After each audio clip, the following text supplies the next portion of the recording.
জয় শ্রী রাধা মাধব।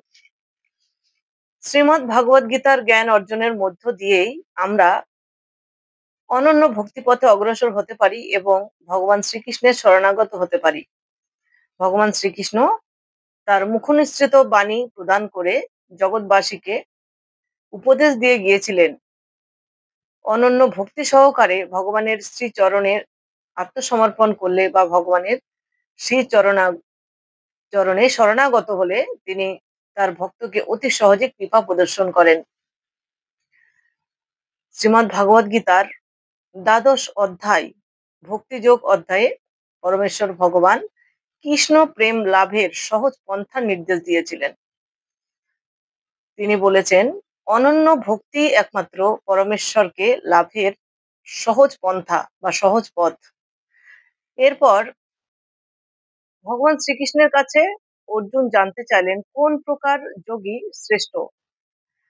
শুরু করছি আজকে শ্রীমদ্ ভাগবত গীতার দ্বাদশ অধ্যায় ভক্তিযোগ 1 নং শ্লোক থেকে। অর্জুন উবাচ, অর্জুন বললেন, এবং সতত যুক্তা যে ভক্তাস্তাং পর্যুপাসতে যে চাপক্ষরমা ব্যক্তং তেষাং কে যোগবিত্তমা। অর্জুন ভগবানের কাছে জানতে চাইলেন, এভাবে নিরন্তর ভক্তিযুক্ত হয়ে যে সমস্ত ভক্তেরা যথাযথভাবে তোমার আরাধনা করেন এবং যারা ইন্দ্রিয়াতীত অব্যক্ত ব্রহ্মের উপাসনা করেন, তাদের মধ্যে কারা শ্রেষ্ঠ যোগী। এখনো পর্যন্ত শ্রীকৃষ্ণ অর্জুনকে বিভিন্ন বিষয়ে জ্ঞান প্রদান করেছিলেন। শ্রীকৃষ্ণ সবিশেষ তত্ত্ব, নির্বিশেষ তত্ত্ব, বিশ্বরূপ সম্বন্ধে ব্যাখ্যা প্রদান করেছিলেন এবং সর্বরকম যোগী এবং ভক্তদের সম্পর্কে আলোচনা করেছিলেন। সাধারণত পরমার্থবাদীদের দুটি শ্রেণীতে ভাগ করা হয়, যথা নির্বিশেষবাদী এবং সবিশেষবাদী।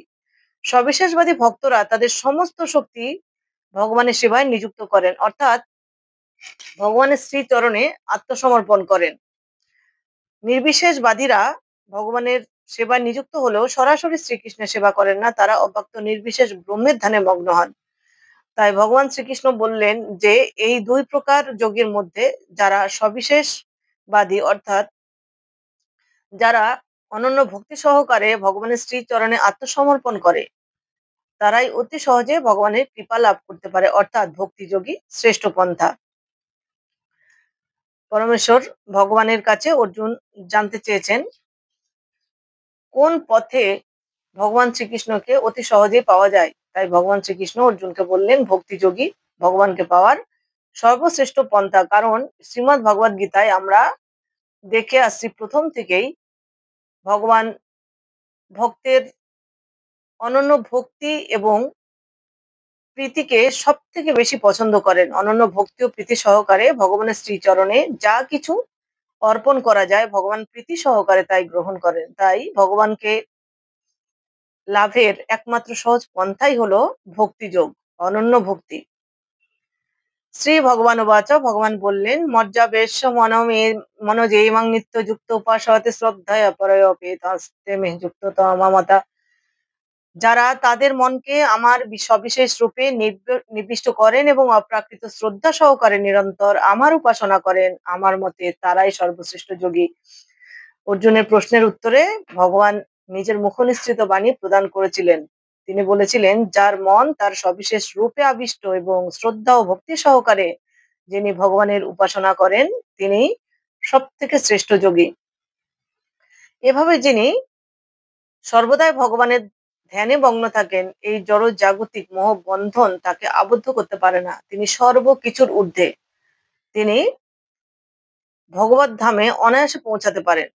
তাই ভগবান বললেন, যিনি ভগবানের নাম কীর্তন করেন, শ্রবণ করেন, ভগবানের গুণ লীলা কীর্তন করেন কিংবা ভগবানের লীলা কাহিনী শ্রবণ করেন এবং ভগবত সেবার মধ্য দিয়ে নিজেকে অনন্তর নিযুক্ত থাকেন, সর্বদাই তিনি ভগবানের চিন্তা করেন এবং হরিনাম মহামন্ত্র জপ করেন, তিনি অনায়াসে ভগবত ধামে যেতে পারেন।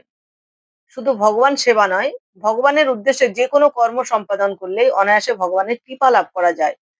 যেমন কখনো কখনো কেউ ভগবানের মন্দির মার্জনা করেন, যেমন শ্রী চৈতন্য মহাপ্রভু কলিযুগে অবতরণ যখন করেছিলেন, পুরীর জগন্নাথ মন্দিরে অবস্থানকালে গুন্ডিচা মার্জনের মধ্য দিয়ে তিনিও জগৎবাসীকে শিক্ষা দিয়েছিলেন ভগবানের যে কোনো কর্ম সম্পাদন করলে, ভগবানের উদ্দেশ্যে যে কোনো কর্ম করলেই তা ভগবানের কৃপা লাভ করতে সহজ হয়। তাই বলা হয়েছে যে মন্দির মার্জন, বাসনপত্র মার্জন বা ভগবানের উদ্দেশ্যে পুষ্পচয়ন বা ভগবানের জন্য ভোগ রন্ধন বা ভগবানের যে কোনো কার্যাবলীতে অংশগ্রহণ করে কিংবা ভগবানের নাম গান শ্রবণ মনন কীর্তনের মধ্য দিয়ে দিন অতিবাহিত করলে উনি সহজে ভগবত ধামে পৌঁছাতে পারেন। যে তমক্ষরম নির্দেশম ব্যক্তং পর্যুপাসতে সর্বত্র গমচিন্তং চ কূটস্থমচলং ধ্রুবং সং নিয়মেন্দ্রিয় গ্রামং সর্বত্র সমবুদ্ধয় তে প্রাপ্নুবন্তি মামেব সর্বভূত হিতরতা। যারা সমস্ত ইন্দ্রিয় সংযত করে সকলের প্রতি সমভাবাপন্ন হয়ে এবং সর্বভূতের কল্যাণে রত হয়ে আমার অক্ষর অনির্বচনীয়, অব্যক্ত, সর্বব্যাপী, অচিন্ত, অপরিবর্তনীয়, অচল, ধ্রুব ও নির্বিশেষ স্বরূপকে উপাসনা করেন তারা অবশেষে আমাকে প্রাপ্ত হন। যারা প্রত্যক্ষভাবে পরমেশ্বর ভগবানের আরাধনা করেন তারা যেমন ভগবানকে প্রাপ্ত হন, তেমনি পরোক্ষ পন্থায়ও যারা ভগবানের সেবা করতে চান তারাও ভগবানের ধামে পৌঁছাতে পারেন। পরোক্ষ পন্থা বলতে এখানে বোঝানো হয়েছে বহু জন্মান্তরে সাধনার ফল যদি কোনো ব্যক্তির মধ্যে নিহিত থাকে, অচিরেই তিনি ভগবত সেবায় নিজেকে নিয়োজিত করেন। শুধু ভগবানের নাম গান শ্রবণ মনন কীর্তনই নয়, তিনি ভগবানের উদ্দেশ্যে যে কোনো কর্মই সম্পাদন করেন। ভগবানের শ্রীচরণে তিনি আত্মসমর্পণ করতে পারেন এক সময়, কারণ পূর্বজন্মের সঞ্চিত ফল প্রত্যেকটি ব্যক্তির আত্মায় সঞ্চিত থাকে। আত্মা যখন কোনো দেহ ছেড়ে অন্য দেহে গমন করেন সেই ফলই ভোগ করে। তাই পূর্বকৃত কর্ম ফল অনুসারে তিনি আবার ভগবান সেবায় নিজেকে নিয়োজিত করতে পারেন। তাই ভগবান বলেছেন আমাদের ভগবান শ্রীকৃষ্ণের সমীপে থাকতে হবে, অর্থাৎ ভগবান সেবার মধ্য দিয়ে জীবন কাটাতে হবে, তা না হলে কখনোই পূর্ণতা উপলব্ধি হবে না। অনেক কৃচ্ছ সাধন করলেও ভগবানকে পাওয়া যায় না, শুধুমাত্র ভক্তির দ্বারাই ভগবানকে পাওয়া যায়। তাই ভগবান বলেছেন স্বতন্ত্র আত্মার অনন্ত স্থলে পরমাত্মাকে উপলব্ধি করতে হলে দর্শন, শ্রবণ, আস্বাদনাদি সব ইন্দ্রিয়ের কার্যকলাপ থেকে নিবৃত্ত হতে হয়। তখনই উপলব্ধি করা যায় যে পরমেশ্বর সর্বত্রই বিরাজমান। তখন মানুষ আর পশুতে ভেদ বুদ্ধি থাকবে না এবং আত্মার সাথে পরমাত্মার সংযোগ স্থাপিত হবে। ক্লেশয় অধিকতরস্তেষাম ব্যক্তমঃ সক্তচেতসাম অব্যক্তা হি গতির দুঃখ দেহ বদ্ভিরবাপ্যতে। যাদের মন ভগবানের অব্যক্ত নির্বিশেষ রূপের প্রতি আসক্ত তাদের ক্লেশ অধিকতর হয়। অব্যক্তের উপাসনার ফলে দেহধারী জীবদের কেবল দুঃখই লাভ হয়। অর্থাৎ যে সমস্ত আধ্যাত্মবাদীরা ভগবানের অচিন্ত অব্যক্ত নির্বিশেষ তত্ত্ব জানতে প্রয়াসী হন তাদেরকে জ্ঞানযোগী বলা হয়, এবং যারা সম্পূর্ণরূপে অনন্য ভক্তি সহকারে ভগবানের শ্রীচরণে আত্মনিবেদন করে ভগবান সেবায় ব্রতী হন তাদেরকে বলা হয় ভক্তিযোগী। জ্ঞানযোগ এবং ভক্তি যোগের মধ্যে এখানে পার্থক্য করা হয়েছে। জ্ঞানযোগের পন্থা পরিণামে একই লক্ষ্যে গিয়ে উপনীত হলেও অত্যন্ত ক্লেশ সাপেক্ষ, কিন্তু ভক্তিযোগের পন্থা অনেক সহজ, কারণ সরাসরি ভক্তির মধ্য দিয়ে ভগবানের শ্রীচরণে আত্মসমর্পণ করলে ভগবানকে সহজে পাওয়া যায়। তাই ভগবান শ্রীকৃষ্ণ বলেছেন জ্ঞান যোগ অপেক্ষা ভক্তি যোগ অধিকতর সহজ পন্থা ভগবান লাভের। কারণ একজন জ্ঞানযোগী ব্যক্তি যদি তিনি সাধন ক্ষেত্র থেকে বিচ্যুত হন বা ভ্রষ্ট হন তাহলে তার যোগ সাধনা অনেক ক্ষেত্রে বিচ্যুত হয়। তাই অনন্য ভক্তি একমাত্র ভগবত ধামে পৌঁছানোর সহজ পন্থা বলে ভগবান নির্দেশ দিয়েছিলেন।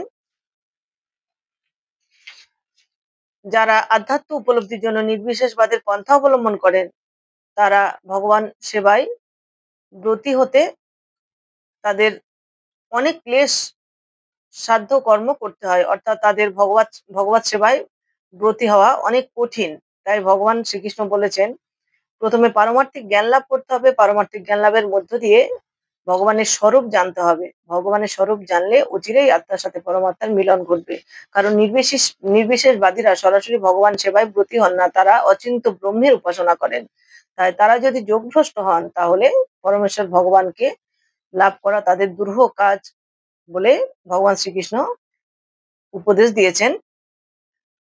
যেহেতু সর্বাণি কর্মাণি ময়ি সংন্যাসমৎপরা অনন্যেনৈব যোগেন মাং ধ্যায়ন্তু উপাসতে তেষামহং সমুদ্ধর্তা মৃত্যু সংসার সাগরাৎ ভবামি ন চিরাৎ পার্থ মজ্জাবেশিত চেতসাম। যারা সমস্ত কর্ম আমাতে সমর্পণ করে মতপরায়ণ হয়ে অনন্য ভক্তিযোগের দ্বারা আমার ধ্যানপূর্বক উপাসনা করেন, হে পার্থ, আমাতে আবিষ্ট চিত্তে সেই সমস্ত ভক্তদের আমি মৃত্যুময় সংসার সাগর থেকে অচিরেই উদ্ধার করি। এখানে পরমেশ্বর ভগবান বলেছেন ভগবত ভক্তেরা অত্যন্ত ভাগ্যবান, কেননা ভগবানের কৃপায় তারা অচিরেই জড়জগতের বন্ধন থেকে মুক্ত হয়ে ভগবত ধামে পৌঁছাতে পারে। ভগবান শ্রীকৃষ্ণ সর্বদাই তার ভক্তকে নিজের ধামে ফিরিয়ে নিয়ে যাওয়ার প্রত্যাশী হন। তাই অনন্য ভক্তি ভগবানের শ্রীচরণে অর্পণ করলে ভগবান অতি সহজেই তার ভক্তকে নিজের ধামে ফিরিয়ে নিয়ে যাবেন। শুধুমাত্র ভক্তিযুক্ত সেবার মধ্য দিয়ে পরমেশ্বর ভগবানকে হৃদয়ঙ্গম করতে পারলে পরমেশ্বর ভগবানের সাথে সম্পর্ক স্থাপন সম্ভব হবে, অর্থাৎ আত্মার সাথে পরমাত্মার সম্বন্ধ স্থাপিত হবে। তাই ভগবান বলেছেন আমাদের পূর্ণরূপে আত্ম উৎসর্গ করতে হবে ভগবানের শ্রীচরণে। ভগবানের শ্রীচরণে সমস্ত কর্মের ফল অর্পণ করে আমাদের কর্তব্য কর্ম করে যেতে হবে এবং ভগবানের শ্রীচরণে আত্মনিবেদনের মধ্য দিয়ে অনন্য ভক্তি সহকারে ভগবত সেবায় ব্রতী হতে হবে। শুধুমাত্র ভগবানের উদ্দেশ্যে কর্ম করতে হবে, তাহলে আমাদের সর্বকর্ম সৎ কর্ম বলে বিবেচিত হবে এবং সেই কর্মের ফল কখনোই মোহ বন্ধনে আবদ্ধ হবে না। অতি সহজেই সেই ব্যক্তি ভগবত ধামে পৌঁছাতে পারবে। ভগবান বলেছেন আমরা নিয়ত কোনো না কোনো কাজে রত থাকি, কারণ এই জগতে জন্মগ্রহণ করলে কোনো না কোনো কাজ প্রত্যেকটি মানুষেরই করতে হয়। তাই অনন্তর যদি আমরা হরিনাম মহামন্ত্র জপ করতে করতে কোনো কর্ম করি তাহলে আমাদের সেই কর্মের ফল কখনোই মোহযুক্ত হবে না। ভগবান বলেছেন আমাতে মন রেখে যে কোনো কর্ম সম্পাদন করে, অর্থাৎ ভগবানে মন রেখে আমরা যদি যে কোনো কর্ম সম্পাদন করি সব কর্মে আমরা সফল হব, সেই কর্মের ফল কখনোই কলুষতাযুক্ত হবে না। তাই ভগবান বলেছেন হাতে করো গৃহ কাজ, মুখে করো হরির নাম। অর্থাৎ আমরা যে কোনো কর্ম করতে করতে যদি হরে কৃষ্ণ কৃষ্ণ কৃষ্ণ হরে হরে, হরে রাম রাম রাম হরে হরে এই মহামন্ত্র অনর্গল জপ করতে থাকি, তাহলে এই মহামন্ত্র জপ করার মধ্য দিয়েই আমরা সহজে ভবতরী পার হতে পারবো। তাই ভগবান বলেছেন ভগবান সেবায় এভাবেই নিযুক্ত রাখতে হবে নিজেকে। ভগবানের ধামে পৌঁছানোর এটি হচ্ছে সহজ পন্থা। ভক্তের যোগ অনুশীলনের কখনোই প্রয়োজন হবে না, অর্থাৎ কঠোর কৃচ্ছ যোগ সাধনের প্রয়োজন হবে না। যদি কোনো ভক্ত নিরন্তর হরিনাম সংকীর্তনের মধ্য দিয়ে ভগবান সেবার মধ্য দিয়ে জীবন অতিবাহিত করে এবং যে কোনো কর্ম সম্পাদন করে তাহলে অনায়াসে সে ভগবত ধামে পৌঁছাতে পারবে। ভগবান শ্রীকৃষ্ণের দিব্য নাম সমন্বিত মহামন্ত্র হরিনাম মহামন্ত্র কীর্তন করার মধ্য দিয়ে ভগবত ভক্ত অনায়াসে এবং সানন্দে পরম লক্ষ্যে উপনীত হতে পারবেন। তাই এই ভক্তির যোগকে ভগবান একমাত্র ভগবানের শ্রী পরম ধামে পৌঁছানোর সহজ পন্থা বলে অর্জুনের মধ্য দিয়ে জগৎবাসীকে জ্ঞান প্রদান করেছিলেন। আজ ভিডিওটি এ পর্যন্তই। সকলেই ভালো থাকবেন, সুস্থ থাকবেন। দেখা হবে পরবর্তী ভিডিওতে পরবর্তী শ্লোক উচ্চারণের মধ্য দিয়ে। সকল ভক্তের কাছে আমার একান্ত অনুরোধ, যদি ভিডিওটি ভালো লাগে অবশ্যই লাইক, শেয়ার এবং সাবস্ক্রাইব করবেন। আমার প্রণাম গ্রহণ করবেন।